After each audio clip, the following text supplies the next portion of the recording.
Iya.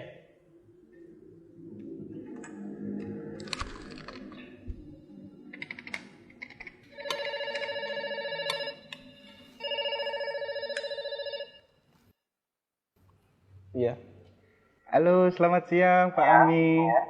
Selamat siang. Iya Pak Ami. Saya perkenalkan, nama saya Dimas dari Bank KRUT Pak. Ada apa Mas Dimas? Boleh minta waktunya 2 menit sebentar aja Pak. Saya ada kabar gembira buat Pak. 2 menit ya. Tapi nanti kita gantian ya.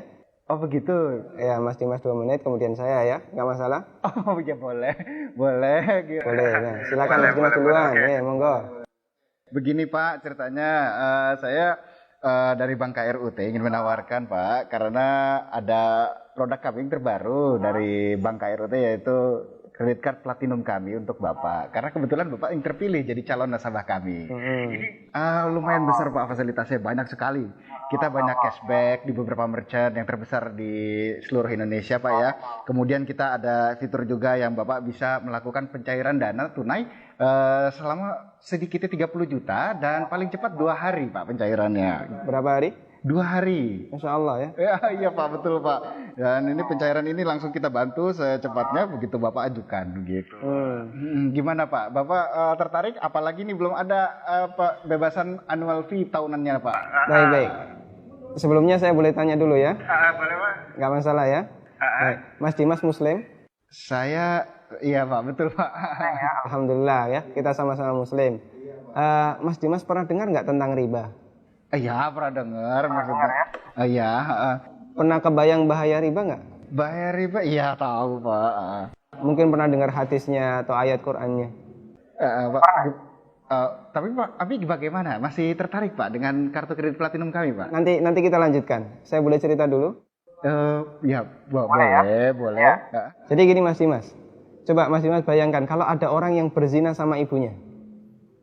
Kira-kira respon masyarakat gimana? Semua orang sepakat jelek ya. Gimana? Maksudnya gimana Pak? Kalau misalnya ada orang yang berzina sama ibunya, semua orang akan menganggap dia melakukan perbuatan yang maksiat. Ya bejat itu Pak. Wah, bejat sekali ya. Bejat Pak. Baik, kita sama-sama sepakat untuk itu. Begini, Nabi SAW menyebut bahwasanya riba itu ada 73 pintu. Pintu yang paling ringan, kata Nabi SAW, dosa riba itu seperti berzina sama ibunya Mas. Itu nilai dosa riba yang paling ringan. Coba kalau Anda tadi tawarkan 30 juta, itu berapa nilai ribanya? Ya, tapi kan... Saya lanjutkan boleh? Ya, kita lanjutkan dulu ya. Saya sebutkan, ini ada beberapa fase kehidupan manusia. Orang yang makan riba semuanya mendapatkan azab dari Allah. Pertama, ketika di dunia, orang yang makan riba itu ditantang perang oleh Allah. Coba Mas bayangkan. Kata Allah Subhanahu wa taala, ya ayyuhalladzina amanu taqullaha wa dharu ma baqiya minar riba. Wahai orang yang beriman, bertakwalah kepada Allah dan tinggalkan semua bentuk riba. Fa in lam taf'alu fa'dzanu biharbi minallahi wa rasulih. Kalau kamu masih ngeyel, enggak mau meninggalkan riba, umumkan perang dengan Allah dan Rasulnya. Coba, kalau kita ditantang perang oleh Allah dan Rasulnya, kira-kira ada enggak peluang untuk menang? Enggak ada ya? Ampun Pak. Ini yang pertama.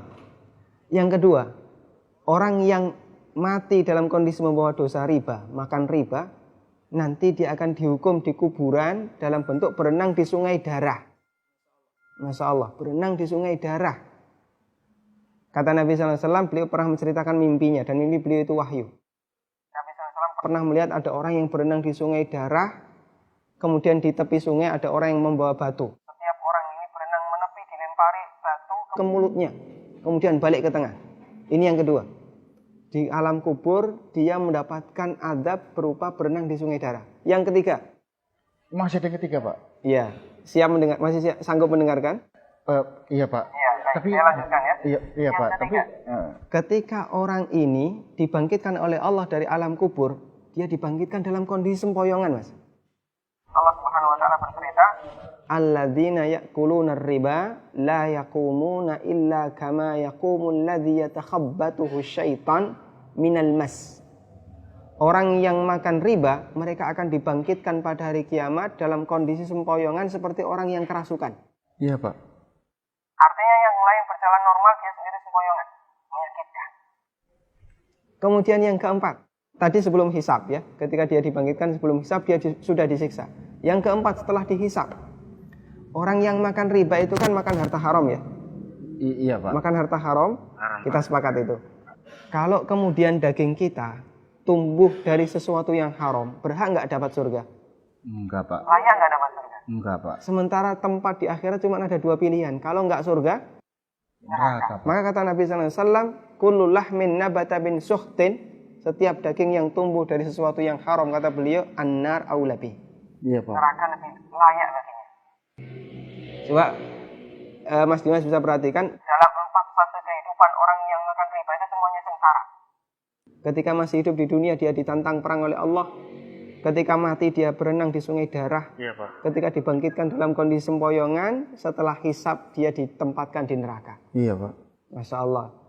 Masih ada tawaran yang lain? Ampun Pak. Masih dilanjutkan? Ampun Pak. Mas Dimas bisa renungkan Iya Pak. beberapa poin yang tadi saya sampaikan. Iya, Pak. Nanti kalau misalnya ada sesuatu yang belum jelas, tidak masalah, hubungi saya lagi. Iya, Pak. Kita akan lanjutkan diskusi tentang riba. Iya Pak. Bisa? Bisa Pak. Ya, terima kasih ya. Assalamualaikum. Waalaikumsalam.